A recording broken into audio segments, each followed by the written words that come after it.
Hindi agad.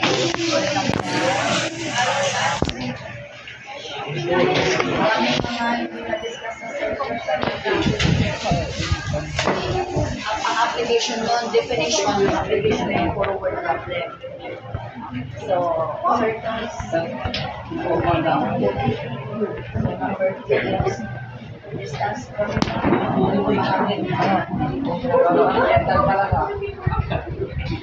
nag-iisipan ko pa kung magbigay pa ng isang quiz ka, isang third quiz na yung final map. About the quiz about distance from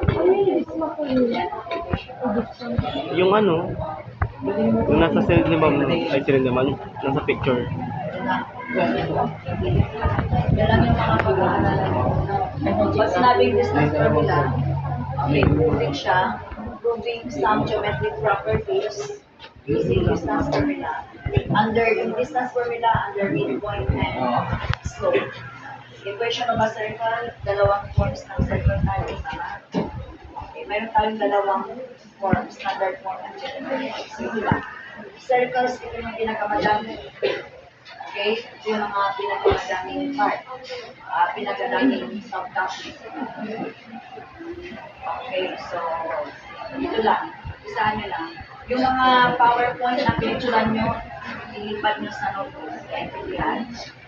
Okay, so, ang gagawin natin ngayon, mag-lipat na.